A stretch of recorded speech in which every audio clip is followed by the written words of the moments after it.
আচ্ছা search engine SEO বলতে কি বুঝি আমরা বলেন? বলেন এসিও বললে আর আর কি তো আর কি বলতে পারবে? এসিওর কাজ কি মূলত বলেন, তারপর আমি বিস্তারিত ভিডিও অডিয়েন্সের কাছে আগে পাঠাবে শুধু কি ভিডিও ভিডিও পোস্টিং না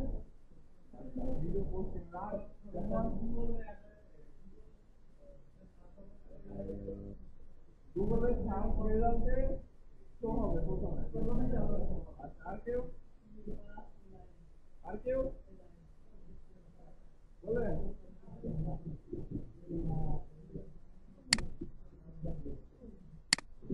বলেন বলেন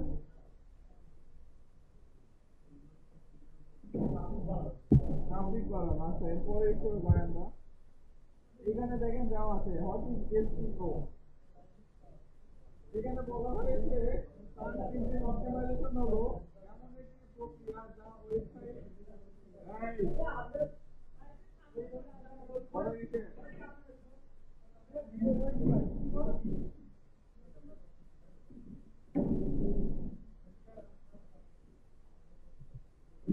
বন্ধ হবে না,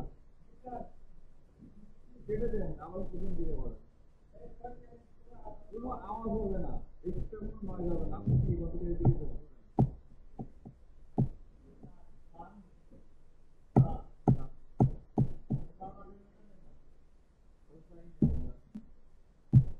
আচ্ছা যাই হোক সাইলেন্ট ব্যাংক হয় এখন বলতে পারবেন না হোয়াট ইজ এসইও?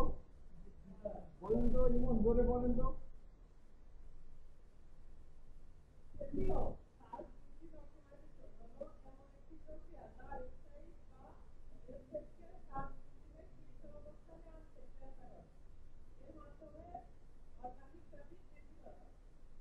তাহলে কি বুঝলেন এখান থেকে? এসইওর কাজটা কি, এসইওর মূল কাজটা কি বলছেন? এখানে ক্লিয়ারলি বলে দিয়েছে যে এসইও অর্থাৎ সার্চ ইঞ্জিন অপটিমাইজেশনের মূল কাজ হলো এমন সার্চ ইঞ্জিন অপটিমাইজেশন এমন একটি প্রক্রিয়া যা ওয়েবসাইট ও ওয়েব পেজকে সার্চ ইঞ্জিনের শীর্ষে অবস্থানে আনতে সহায়তা করে। এর মাধ্যমে অর্গানিক ট্রাফিক বৃদ্ধি করা হয়। এই জায়গাতে হতে পারে আপনাদের কোনো শপ বা আপনাদের কোনো ওয়েবসাইট বা ই কমার্স ওয়েবসাইট এনিথিং, আমরা যে কিওয়ার্ড লিখে সার্চ করি না, কিওয়ার্ডটা দেখাইছে না, এই কিওয়ার্ডটা লিখে আপনি যখন গুগলে সার্চ করবেন সেখান থেকে প্রথম পেজে যে ওয়েবসাইটগুলো বা যে রেজাল্টগুলো আসবে সেগুলো কিন্তু সার্চ এর মাধ্যমে কিন্তু আসবে। যদি স্পন্সর থাকে সেক্ষেত্রে ওটা হচ্ছে আলাদা, আমরা সবাই জানি গুগল অ্যাডসে যারা অ্যাড রান করে তাদের প্রথম দিকে শো করে। অর্থাৎ অর্গানিক ভাবে ট্রাফিক পেতে হলে দ্বিতীয় গুরুত্ব অপরিসীম। ক্লিয়ার? এখন আমরা সার্চ ইঞ্জিন সম্পর্কে কিছু জানি। আমরা সার্চ ইঞ্জিন কয়টা জানি বলেন? আমরা কয়টা জানবো?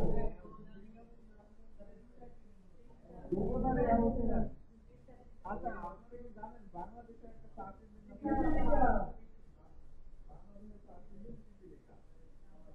এখানে দেখেন কত কম, এখানে দেখেন গুগল, বিং, ইয়াহু, তারপর বাইডু, ইয়ানডেক্স, হ্যাঁ ডাকডাকগো, এগুলো কিন্তু সবগুলো সার্চ ইঞ্জিন। ঠিক আছে, আমরা এখানে মোস্ট পপুলার যেগুলো সেগুলো চিনি। এগুলো মোস্ট পপুলার কোনটা? গুগল। আমরা গুগলে বেশি সার্চ করি, এই জন্য আমাদের কাছে গুগল খুবই পরিচিত, রাইট? তারপরে এখানে বলে দিয়েছে নিচে গুগল সবচেয়ে জনপ্রিয় এবং বিশ্বব্যাপী সর্বাধিক ব্যবহৃত, অর্থাৎ গুগল বিশ্বের সব থেকে বেশি ব্যবহৃত হয়। এখানে কি বলতে বলেন? ব্রাউজার কি বলতে আমরা জানি, ব্রাউজারের কাজ কি?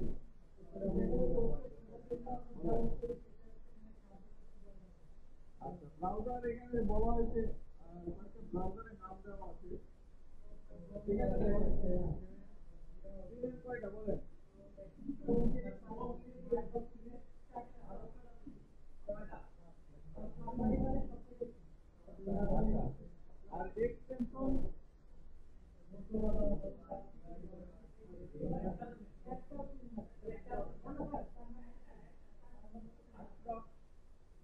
এই জায়গাতে যতগুলো এক্সটেনশন আছে সবগুলোতে এসিওর কাজে লাগে, ঠিক আছে?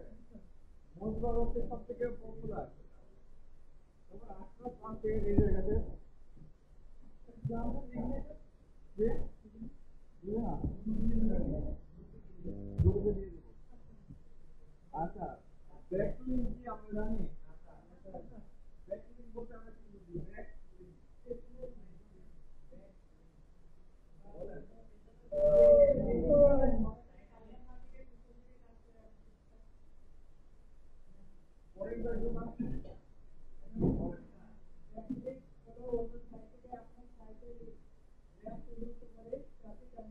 এই যে এই দুই তিনটা লাইন এখান থেকে কি বুঝলেন ব্যাকলিঙ্কের বিষয়টা? ব্যাকলিঙ্ক হলো অন্য সাইট থেকে আপনার সাইটের লিঙ্ক, ঠিক আছে? অন্য সাইট থেকে আপনার সাইটের লিঙ্ক, এইটা কি বুঝছেন? বুঝছেন কিছু? আচ্ছা, অন্য সাইট থেকে আপনার সাইটের লিঙ্ক, ধরেন আপনি একটা কন্টেন্ট করতেছেন বা আর্টিকেল করতেছেন, আর্টিকেল করতে করতে এমন একটা বিষয় আসলো, বিস্তারিত যাচ্ছে এই জায়গাতে ক্লিক করুন, এমন একটা হাইপার লিঙ্ক দিয়ে দিলেন কন্টেন্টের ভিতরে। যখন আপনার আর্টিকেলটা অনেক অ্যাট্রাকটিভ হবে, বিস্তারিত যখন করতে যাবে, তখন ওই লিঙ্কে যখন ক্লিক করবে আপনার ওয়েবসাইটে কিন্তু নিয়ে চলে আসবে। এটা হচ্ছে ব্যাকলিঙ্ক, বুঝছেন? আর এই ব্যাকলিঙ্কটা কিন্তু আপনার ওয়েবসাইটের জন্য, আপনার বিজনেসের জন্য অনেক গুরুত্বপূর্ণ। কারণ আপনার ওয়েবসাইটে যত ট্রাফিক আসবে, গুগল তত মনে করবে এই ওয়েবসাইটটা অনেক ইফেক্টিভ মানুষের জন্য, যার জন্য এটা ফার্স্টে শো করে দিবে সার্চ রেজাল্টে। যে র্যাঙ্ক উন্নত করবে ব্যাকলিঙ্কের জন্য, ট্রাফিক আনে, অথরিটি বৃদ্ধি করে, ঠিক আছে? এবার দেখেন ডোমেন অথরিটি এবং পেজ অথরিটি একদম পড়েন ধরে। এই আলামিন, আলামিন পড়েন ধরে পড়েন।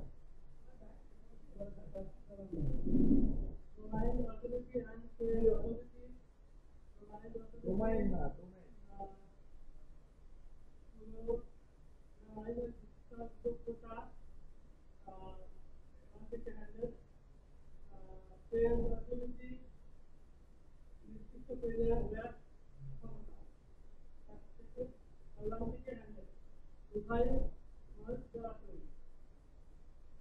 আচ্ছা, বলছেন আর ভালো করে পড়েন তো।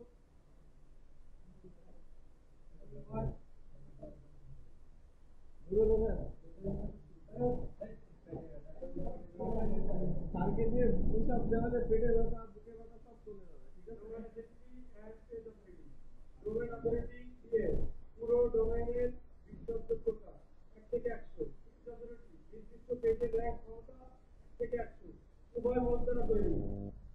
আচ্ছা, আমরা তো ডোমেন অথরিটি এবং পেজ অথরিটি তো বের করেছিলাম, তাই না? তাহলে এই ডোমেন অথরিটি অর্থাৎ দিয়ে পুরো ডোমেনের বিশ্বাসযোগ্যতা, অর্থাৎ আপনি যখন একটা ওয়েবসাইটের ভিতরে যাবেন, তখন তাদেরকে আপনি বিশ্বাস করবেন কিভাবে? আপনি যে তাদের ই-কমার্স ওয়েবসাইট থেকে কার্ড দিয়ে পারচেজ করবেন কোনো প্রোডাক্ট, আপনার কার্ডের ইনফরমেশন তাদের কাছে যাবে না, এটা বিশ্বাস করবেন কিভাবে? ঠিক আছে? এই জন্য আপনার ডোমেন অথরিটিটা দরকার হবে। ডোমেন অথরিটিটা হচ্ছে আমরা দেখি না যে ওয়েবসাইটের বাম পাশে তালা চিহ্ন নামে একটা ইয়ে থাকে, মানে শেপ থাকে, বুঝছেন? দেখছেন কখনো? দেখাই আপনাদের।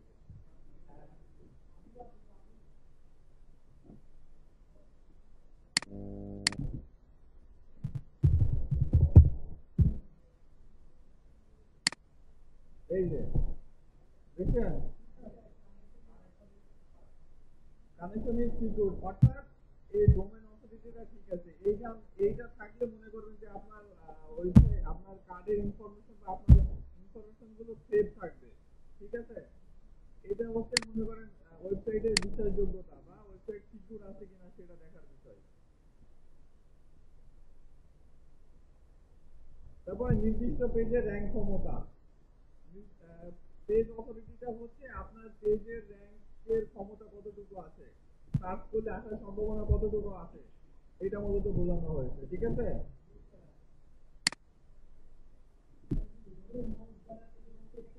এটা এক্সটেনশন মোজবার দিয়ে এই দুইটা বের করা যাবে। অতিরিক্ত কিছু টিপস দেখেন, কোয়ালিটি কন্টেন্ট, অর্থাৎ আপনার ওয়েবসাইটকে র্যাঙ্ক করানোর জন্য কোয়ালিটি সম্পূর্ণ কন্টেন্ট দরকার। ঠিক আছে, আপনার কন্টেন্ট যদি একজন পড়ে আপনার কন্টেন্ট দ্বারা যদি উপকৃত হয় তাহলে সে অবশ্যই ফিডব্যাক দেবে। অনেক সময় ধরে আপনার কন্টেন্ট করবে, যখন গুগল দেখবে যে আপনার কন্টেন্ট অনেক সময় ধরে পড়া হচ্ছে, অনেকে পড়তেছে, সেক্ষেত্রে গুগলের সার্চ রেজাল্টে সামনে আসার সম্ভাবনা বেশি থাকে।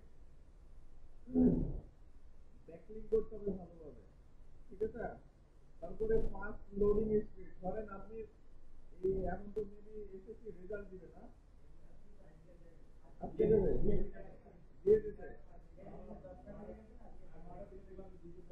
আচ্ছা, এখন আপনি বাংলাদেশের ওয়েবসাইটে গিয়ে রেজাল্ট যখন চেক করতে যাবেন, আপনাকে কতক্ষণ ঘুরাই দেখেন। ঠিক আছে, এই লোডিং স্পিডটা কিন্তু ভালো না, ফাস্ট লোডিং দিতে পারে না তারা। এই বাংলাদেশের সবাই যখন একসাথে রেজাল্ট দেখতে যায় তখন যে সবার একটা লোড কিন্তু ওয়েবসাইট নিতে পারে না, এই লোডিং স্পিডটা বাড়ানো। ঠিক আছে, আচ্ছা, মোবাইল ফ্রেন্ডলি ডিজাইন, অর্থাৎ আপনার ওয়েবসাইটটা পিসিতে বা ডেস্কটপে দেখলে ঠিক আছে, বাট মোবাইলে যখন দেখে তখন যদি উল্টাপাল্টা হয়ে যায় সেক্ষেত্রে কিন্তু আপনার ওয়েবসাইটে কোনো কাস্টমার বা ট্রাফিক যাবে না। ঠিক আছে, তারপরে ভালো ইউজার এক্সপেরিয়েন্স, অর্থাৎ এই সবগুলো যদি থাকে আপনার ওয়েবসাইটে ইউজার ইজিলি আসবে, ভালোভাবে ব্রাউজ করবে, আপনার কন্টেন্ট ভালোভাবে পড়বে, আপনার কন্টেন্টের দ্বারা তার হেল্প হবে, সামথিং লাইক দ্যাট। ঠিক আছে, এই সবগুলো যদি ঠিক থাকে তাহলে আপনার ওয়েবসাইট কিন্তু ইজিলি গুগলের সার্চ রেজাল্টে প্রথমের দিকে শো হবে। বুঝতে পারছেন? আচ্ছা, এসিও নিয়ে মূলত আমাদের প্রেজেন্টেশন এতটুকু ছিল। ঠিক আছে, এখন এসিও সম্পর্কে কোনো কনফিউশন বা কোনো প্রশ্ন থাকলে আমাকে বলেন। মানে যে কিছু পারে না তার কোনো প্রশ্ন থাকে না।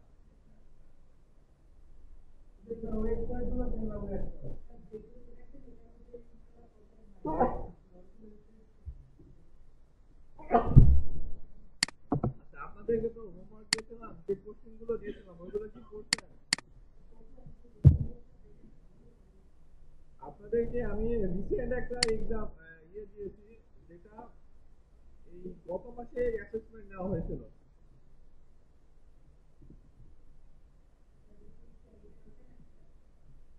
হ্যাঁ, 30টা।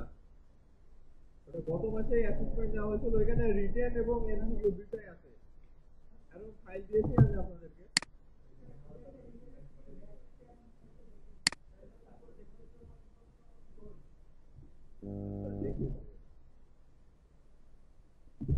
মোবাইল কার কাছে দিলাম?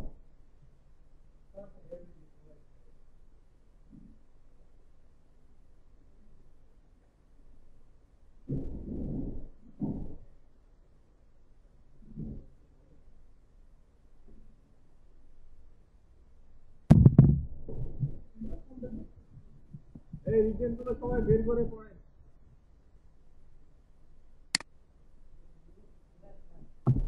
জি, রিটেন পড়েন, রিটেন পড়েন। আপনারা আপনারা জবে ঠিক থাকলেও রিটেনে কিন্তু আটকায় যাবেন, তো সেভাবে কিন্তু রিটেনটা ফোকাস করেন। রিটেনে কিন্তু অনেক হার্ড দিয়ে আছে এক্সাম উপস্থিত হলো।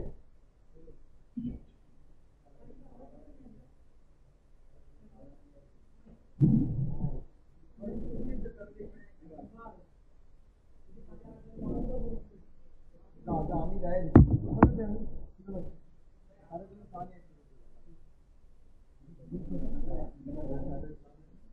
एक मिनट बनाएंगे